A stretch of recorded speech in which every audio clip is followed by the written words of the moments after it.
All right, what's up, y'all? We back with That's Not My Last Name, and I'm XD Brown, and this is LCS and Beast, and we about to talk about the Justice League. Yeah, man. I got advanced tickets to go see Justice League a little bit early, so Yeah, kind of sucks I didn't get to see that, but Yeah. you know, it's all good. I'm gonna still check it out. to work.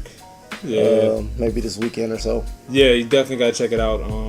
You know, it's kind of funny too that I'm doing this review because I just checked the review from IGN and I wasn't too happy with the review that they gave. I was kind of surprised that they gave it a 7, but let's get into it. So yeah, with the Justice League, we got Flash, Superman, Cyborg, Wonder Woman, and then who else we got? Aquaman. Batman, Aquaman. Yeah, Aquaman. I am Aquaman. Aquaman is like awesome, bro. Yeah. No, I I mean, mean, I hated Aquaman going into the film. They did a really good job with his character. That's what I was thinking, like, because like they've always made him like, I guess like the comic. I've never really seen all the comic books, but Yeah. I guess like growing up, I've always known that he was sorry, like he wasn't even all that good. So I figured outside of the water, yeah, he sucks. Yeah, so inside of the water, he's pretty much unstoppable. So I was hoping like with this film, like they would like reboot him actually, like Yeah. help him out a whole lot. But so apparently like he did. Looks like it based off like previews and everything. Looks Well, let's awesome. get into the Looks review. I could explain everything about how they did it. So let's start with Aquaman. Go ahead. How they did a great job with his character was really great underwater, and when he was outside of the water, their team dynamic, their synergy, Right. everything was perfect. Like this movie, you could tell. I think Josh Whedon is the director of this movie. He also did Marvel, Marvel movies. You could tell that he put his imprint on this movie. Like the characters fit together, and I'm saying this as a mostly purely Marvel fan. The characters fit together than they did in Avengers 1. And Avengers 1 was a movie that made over $1 billion worldwide. Okay. This movie should earn over $1 billion worldwide. They were very smart with this movie. The best DC movie up to this point is Wonder Woman, right? Yeah. So far, yeah. So since the movie started, the smartest thing that they did was, and I felt that they were going to do that going in. They were like, lead with your best character so far. So they kind of had this So part Wonder during the Woman opening was scene. like Yeah, they had her do like a early scene. You know, I'm not going to say exactly what because it's spoiler free, but they had her do an early scene and they led with their best foot. You lead with your best foot, That's and pretty you dope. kind of figure like the rest of the movie was going to go well, and I actually felt like the rest of the movie went well. You know, like for most movies these days, like superhero movies, you kind of find that most of these movies, they have too much fast action going on, and you know, things that kind of make it hard for you to kind of see what's going on. It had that too. It wasn't perfect, but it was really good. It was done well. It was done in a good way. Do I think they could follow this up like this? It's pretty hard. They did a really good job with it. So let's talk about Flash. Flash. Yeah, that's is what it was. very I thought like the Flash was going to be like the main ingredient for like the No. because like that's what it's always been, like, you know how it's like I felt like he was like the heart of the team, you know, like the tie that groundbreaking. binds, the tie that actually binds ends up being Batman. But in a Well, special maybe way. it's because like they're all starting out right now, Well, so maybe later on It's great how they did it. They did it because, really like, smart. He's young, right? Well, Batman ties the team together because he Yeah, actually he shows like- humility. No. Batman has the hugest ego of all these superheroes, Yeah. including Superman. You saw how he was in Batman v Superman. He basically showed a ton of humility in this movie, and he actually felt like he understood that I'm human. Most of you guys are better than me, and he kind of portrayed that in the way he communicated with his team.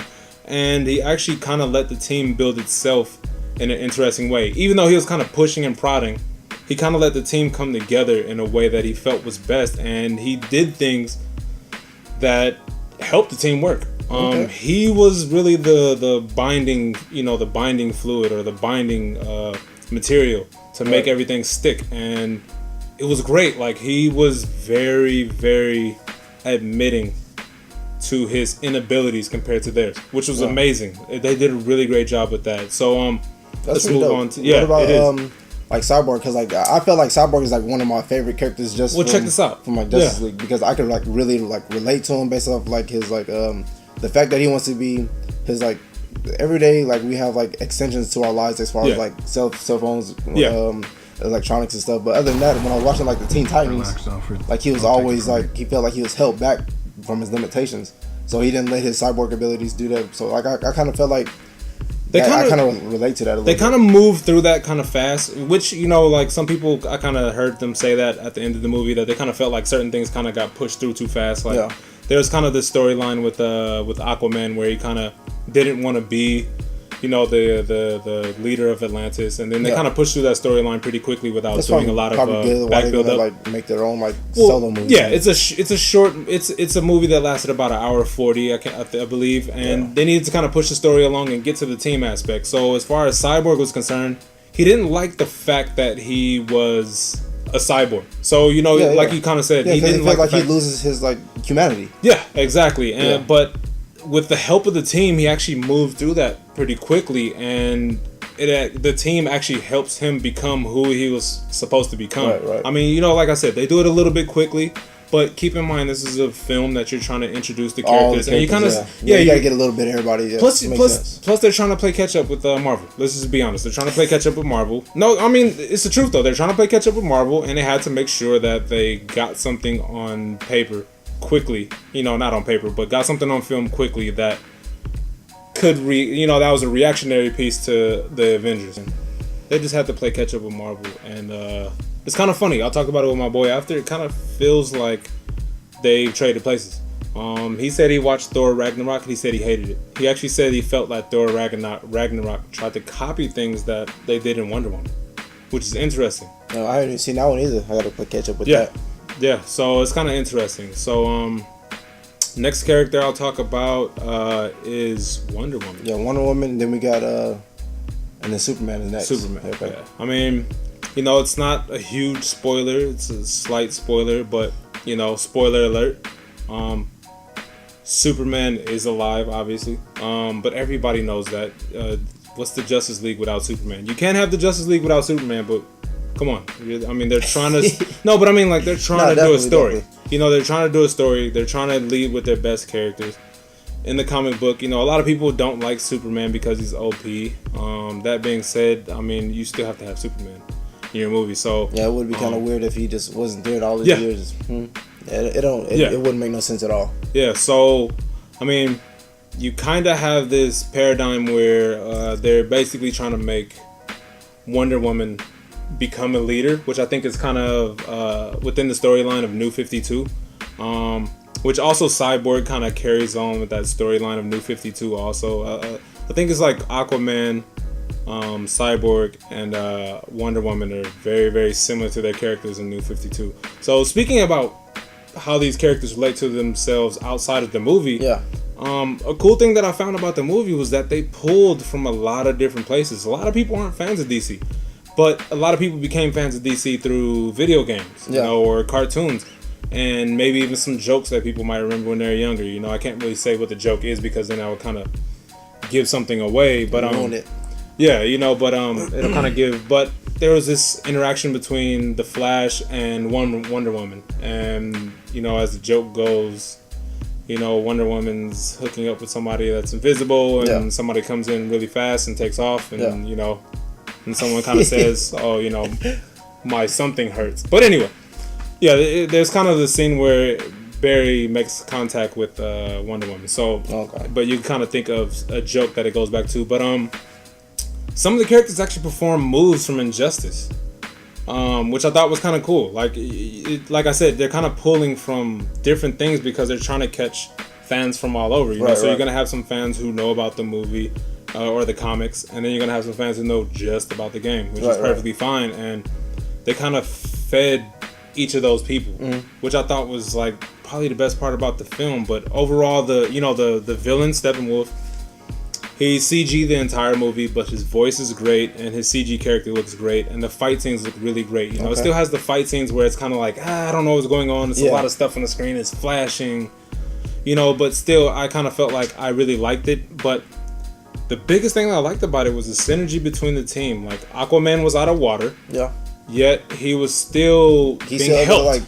Yeah, he was being helped by the team. But isn't he able to still like conjure up like water? No, and, like, he can't do that. He can't do that. He has to only when water is nearby. So, but he's considered superhuman strength. Okay. So Yeah. he's stronger He's than still super fast, like basically like superhuman. Yeah, he's like I would say he's probably stronger than he's probably the second weakest on the team.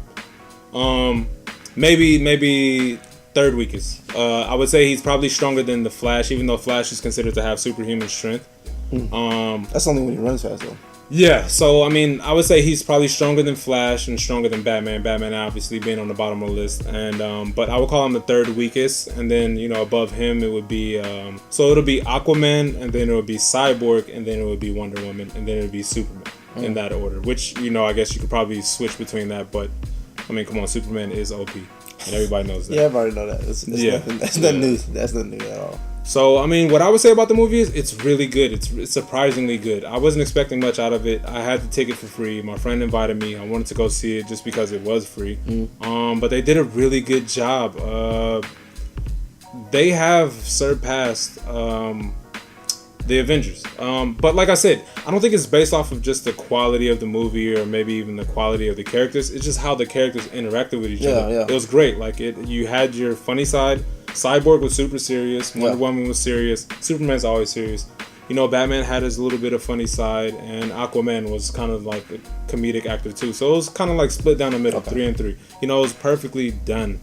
Like I couldn't ask for a better, well thought out movie than what I got to see. All right, so basically, it's a must see movie. So I'm gonna go check that out this weekend, hopefully. Yeah. Or maybe I might even do it next weekend. Just depending on timing. But other than that, it's before you finish up, going into the last fight scene, I was gonna give the movie a 9, thinking ahead of time. After the last fight scene and how they handled it as a team, I gave the movie a 10, and I would like 9.5. And then going into the 2 after credits, stay for the after credits, and then stay for the credits after that, because there's also like a interaction between Superman and the Flash that I won't say about. That kind of goes back to the comic book. I thought only Marvels did that. No, it goes back to the comic book. They kind of pull from the comic book too, which is great because it has stuff for old fans and new fans. So stay for 2 more. Stay till the first credits. And then stay to the very last credits. There's more stuff in there. So, that's pretty much all I got to say about it. And I'm going to give it a 10. 10.0. All right, for sure. That sounds good, man. So that's the Justice League review and a couple facts about it. And you know what? That's not my last name. Yeah. We're back at it again. That's not my last name. As D Brown, SESN Beast. Yep. All right, man. Appreciate y'all. Yeah. If you're a fan, you'll love it. Got it. All right, peace.